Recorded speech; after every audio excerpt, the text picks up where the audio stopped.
Hi, this is Corey Johnston, and today's lesson is going to be a continuation of a previous lesson from the 7th chapter of John. In the previous range, we covered verses 25 through 36. We're going to take this 37 all the way home, verse 53, tail end of the chapter. But before we do that, we want to establish some chronological context and some narrative context, and in that order. The chronological context is that he is taking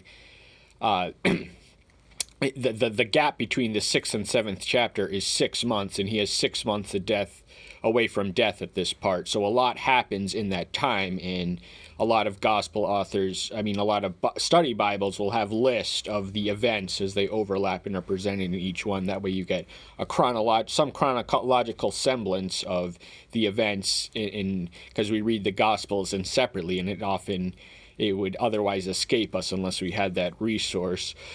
But he's in the second year of his ministry, second time. What took place in the 6th chapter was Passover. What takes place in the 7th chapter is the Festival of Tents. This was one of the three, and Passover and Pentecost being the other two holidays that the Jews were commanded to come from wherever they were, wherever they are, and gather as one in what would eventually become Jerusalem, although it wasn't not yet that when Deuteronomy was written. But he's a practicing Jew, and he is there, and the Jews are trying to kill him at this point. They are murderously motivated to get rid of a menacing presence, a threat to their authority, a threat to the status quo, the preaching radical doctrines and speaking on his own authority, and he's not educated as they were. But a lot of the most educated and cultured people in history have been some of the world's most criminal masterminds, and we certainly detect that quality in the religious rulers who were trying to kill him. But his brothers, he had a family, he grew up with Mary and Joseph, did conceive children through sexual union after the virgin birth. Yeshua had several half-brothers, but what's interesting here is we read that they did not believe in him, for even his brothers did not believe in him. Verse 5, they're urging him to come out in the open and show himself openly in Jerusalem, and he does fulfill their expectations, but perhaps because he senses the doubt in them, he goes in secret. But he attends there nevertheless, and he makes a scene, and there's already a division about him, this dichotomy of opinion about, this man with controversial claims and interesting things happening literally all around him and touching people's lives in ways it had been priorly inconceivable. But the middle of the festival, as indicated in the 14th verse, is when he begins teaching in the temple. So what takes place from this verse, and we divided what takes place in this into two separate lessons. Corey Johnston, John 7:14 through 24, the first one. Same chapter, verse 27 through 36, 8 for the last one, but we'll focus on this one today. And much of what he says overlaps in the mostly monologue. In the second division of this chapter, it's more of a response and a dialogue, but much of what he says in this overlaps and parallels in what we read after. So in verse, and we're just going to comment on them in the order they come, then collectively generalize them, not spend too much time here. Yeshua answered them and said, so they want to know what authority does he speak, and how does he speak so well? Because he is unlettered. He was not formally educated in the rabbinic. He was not officially a rabbi, although he was called that by such, and he responded to such. But he says, my teaching is not mine, but him who sent me. If anyone desires to do his will, he shall know concerning the teaching, whether it is from Elohim or I speak from myself. He who speaks from himself is seeking his own esteem, but he who seeks the esteem of the one who sent him is true, and no unrighteousness is in him. So he claims to be sent by the Father in heaven, and he was for the purpose of accomplishing our redemption and salvation, but the main thing he's communicating is the authority and the teaching and the contents and the will are not his own, but are subordinated to the Father's. And then he makes the claim that no righteousness is in him, so that's a divine claim that establishes the continuity of what we take place in the second range we covered. They say, they're focused on earth. They want to know where he's coming from. He's this mysterious stranger from who knows where, believed to be Nazareth, but he was born in Bethlehem, and that prophecy is going to emerge in the material we covered today. Yeshua therefore cried out in the temple, teaching and saying, "You both know me, and you know where I am and from. And I have not come of myself, but he who sent me is true, whom you do not know. But I know him, because I am from him, and he sent me." So he's claiming an equality, a blasphemous equality, according to contemporaneous interpretation and conventional interpretation. He was saying he was from God, and this ties back to the beginning of John's Gospel. The Word was in the beginning, the Word was with God, the Word was God, and through all things through the Word was created. So he's a co-creator of the cosmos, so he has every right to make this claim, but they don't know that. They are mostly, and this, they try and seize him, but no one lays a hand on him because his time had not come yet. So everything in the book of John operates in accordance to the order of a wise providential design from an omniscient being. But just 34 is where we're going to close off this review. "You shall seek me and you shall not find, and where I am from you are unable to come."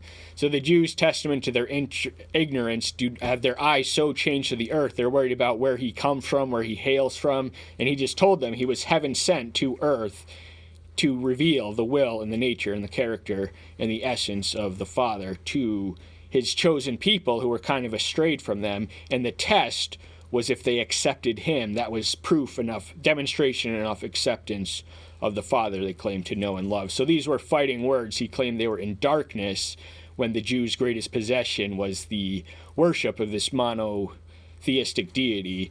Verse 37, lesson itself. "And on the last great day of the festival, Yahshua stood and cried out, saying, 'If anyone thirsts, let him come to me, and let him who believes in me drinks.'"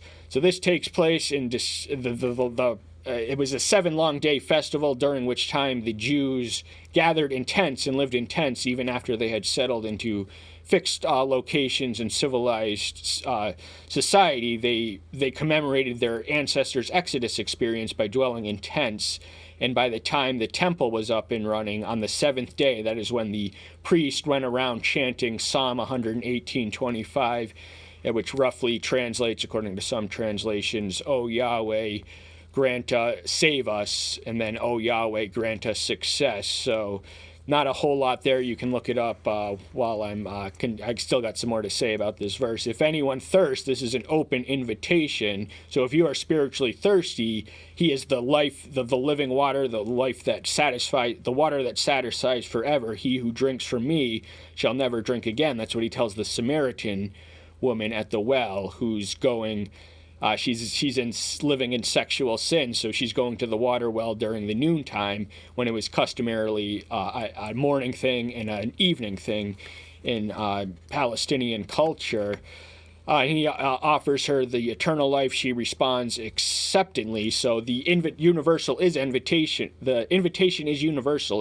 He laid the groundwork in Samaria whilst en route in the 4th chapter from Galilee to Judea. "As the scripture said, out of his innermost shall flow rivers of living water." So this is a citation of Isaiah 12:3, and he's applying it to himself. He is the living water. That means he is salvifically significant for those who spiritually thirst.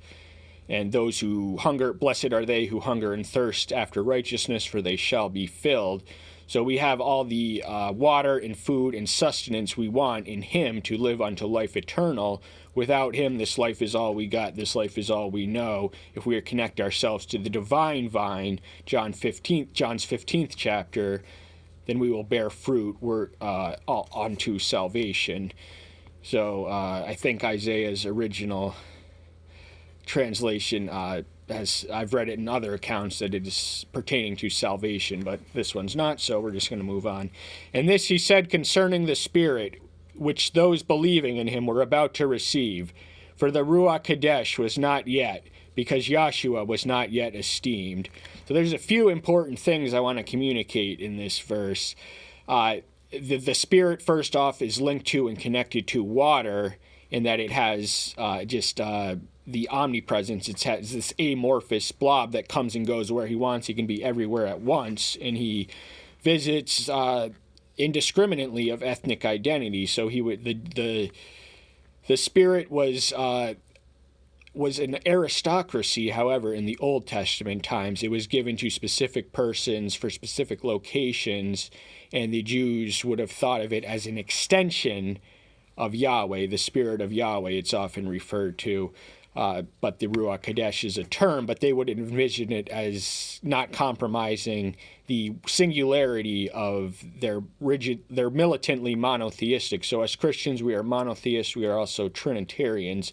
That takes us to a place that's going to distract us from the verse, but those who believe are the ones who benefit from this universal invitation. It all boils down to belief, and no one else can believe for you. There's no such thing as belief by proxy. You have to come, everyone has to come to make a personal decision. Is this man the ticket to my salvation, or is he just a fraud, a phony, a quack? And a lot of people do think that about him. And, so how we treat him is of pivotal significance, for that's how we are going to be treated in the judgment. If we disrespect the Son or the Spirit or any one of those three, then there is he who blasphemes against the Spirit. Now, the Spirit had not yet been sent. In the New Testament times, it is a democracy, whereas I previously described the giving of the Ruach Kadesh as an aristocracy in the Old Testament, coming to select people with special assignments. In the New Testament, it can be summoned as will. This is predicted by Joel some 800 years before its manifestation in the second chapter in the book which bears his name, and the fulfillment of this promise was recognized intuitively by Peter at Pentecost, one of the other three Jewish holidays when they're there. 2 years after this, or a year even, it would have been a year. So he had to be sent, and he comes from the Father and is in response to a prayer of the Son. Therein we witness the triune deity working in operation. But in order for the Spirit to come democratically and universally, he is never more than a prayer away. And there's not a moment in time we want to spend away from his presence, because through his presence and his power we can accomplish mighty things. But the Son had to be crucified first. So while he was walking with them, they had divinity in the flesh. He was immanent in the sense that he was tangible. He had physical properties, material properties, corporeal nature. They could touch him, they could hear him, they could see him. This establishes John's authority as a witness in the the prologue of the first epistle, which bears his name. Many from the crowd, when they heard the word, said, "This is truly the prophet." The prophet would have been the one alluded to by Moses in Deuteronomy 18, verse 15, which is a prediction of a prophet even greater than him. So Moses was, and remains the standard of righteousness amongst the Jewish people, yet even he sinned, but he did anticipate a prophet to come after him, and he warned them to do whatever he says. So they're asking the right questions, but the answer is ultimately up to you. No one can decide for you. You have to come to a decision, and this crowd was in the right one. They were the crowd that was correct. Now, to be clear, an accurate definition of his identity should never be sought by popular polling or by mob mentality, but they had the accurate premonition. Others said, "This is the Messiah. This is Messiah." But others said, "Does Messiah then come out of Galilee?" So Galilee was such a term of derision by this time that the ignorant, uneducated audience members did not realize that Jonah was from Galilee, and a greater than Jonah was here, Matthew's 12th chapter, Luke's 11th. Clearly, and they also insisted that by this point, that only Yahweh could raise a Jew to be a prophet, but they cannot impose such a limitation. In the new dispensation with which their prophet, which they had recorded, Joel, alluded to earlier, is the prophecy is going to be accompanied, but the coming of the Spirit is going to be accompanied by a democratic and universal outburst of prophecy.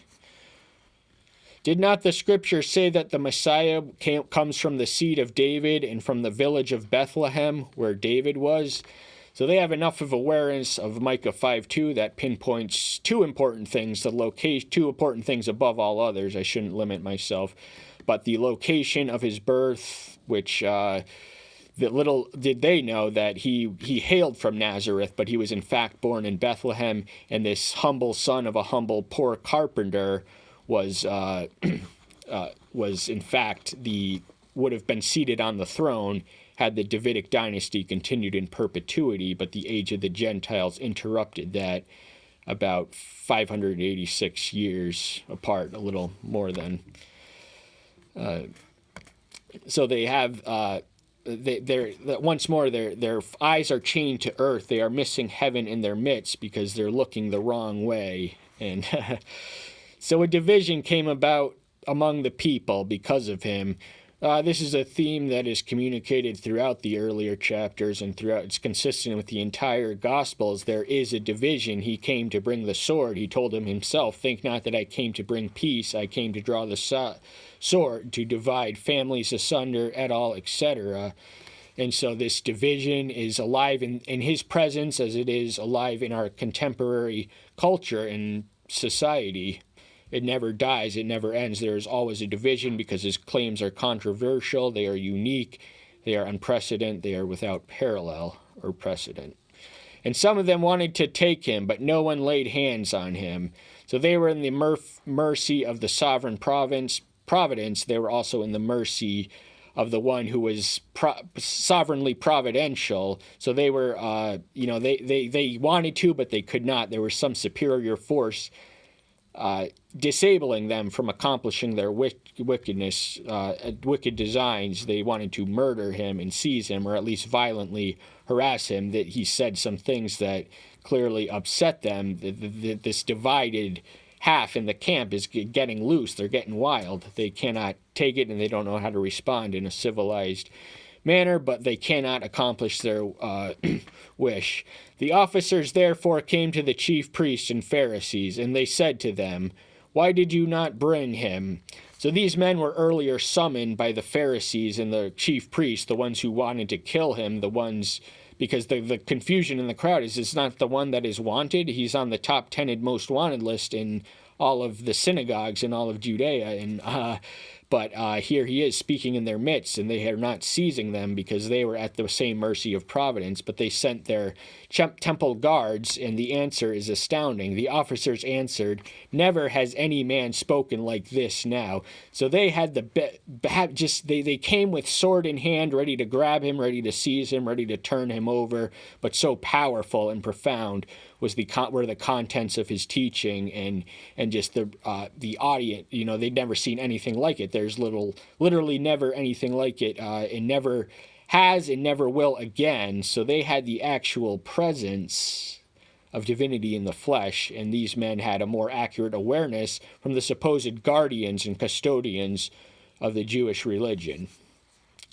The Pharisees therefore answered, "Have you also been led astray? Has any one of the rulers or of the Pharisees believed him?"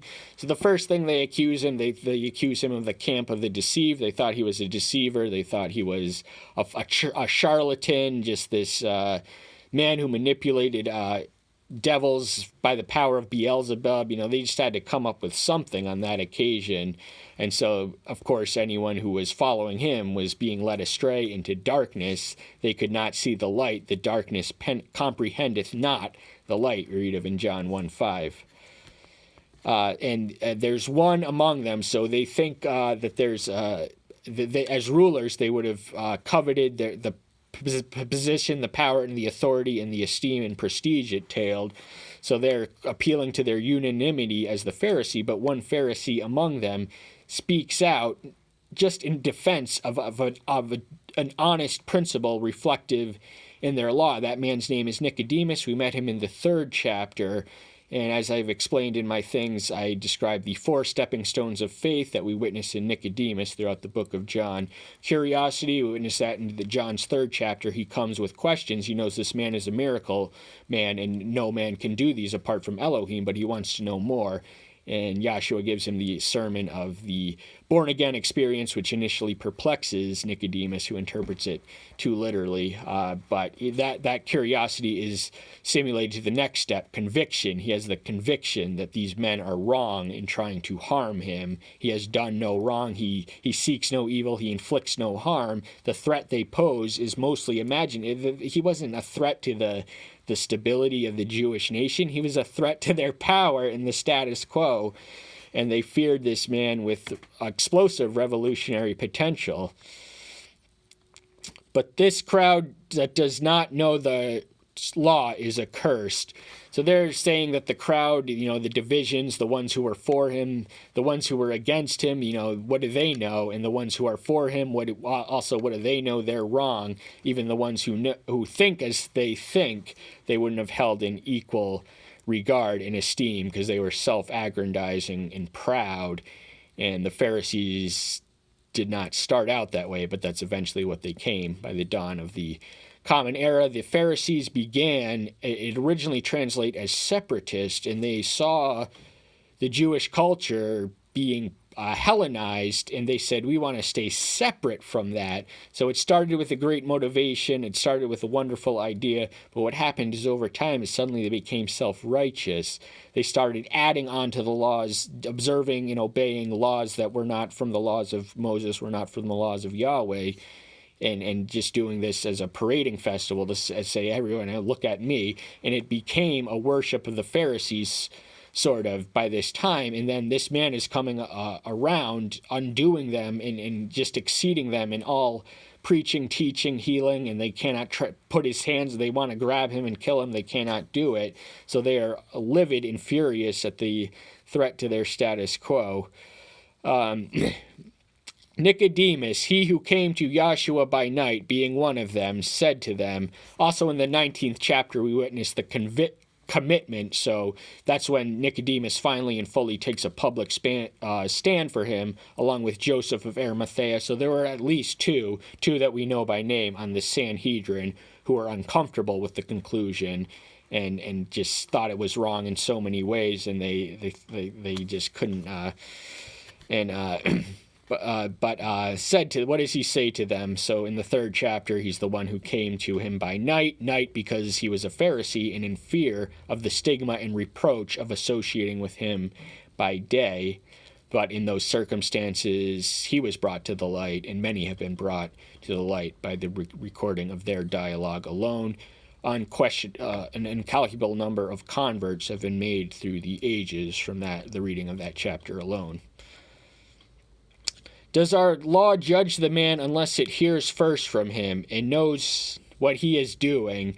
So in the law, the pristine, the pure form, the pure application, and the pure understanding of the Mosaic law, there is such a thing as due process and judicial protocol, which we can see in our present situation being just destroyed with what the Democrats are trying to do with Trump. Just every principle of equitable jurisprudence and due process is cast aside.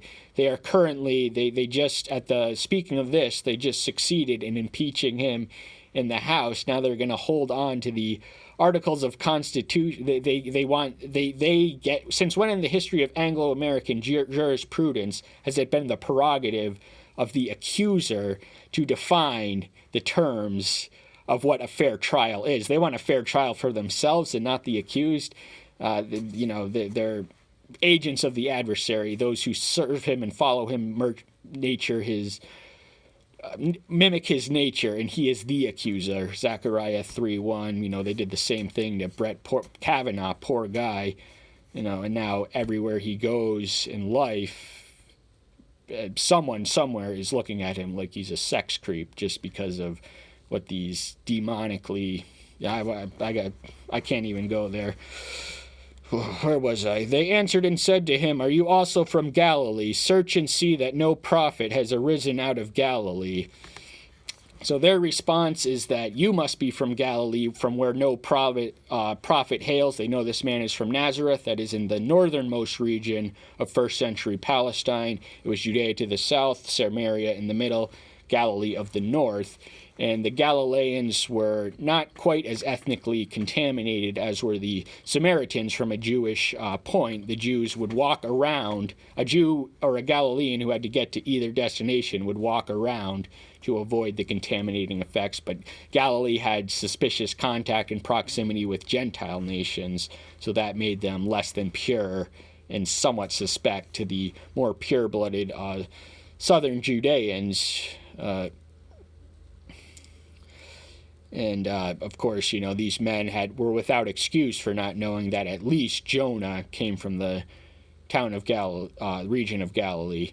And each one went to his own house. Now, what happens in verse 53 to the first 11 verses in John are we can claim with near complete certainty that they are not in the original writing, but they do, the earliest manuscripts that contain them can be dated to the 2nd century. So John is not the author of what we read of the woman caught in idolatry. The people, again, the Pharisees, again, they try to tempt him by drawing out a woman in adultery. And again, it's just the sloppy execution of judicial protocol, because first off, it takes two to tango. Adultery demands that those caught in the act be stoned, and they have only the woman here, so they just weren't interested in justice. They were only interested in vengeance. But that's all the time we have for today. Thank you so much. I'm so glad you're here. Stay tuned until next time. I'll see you then. Bye-bye.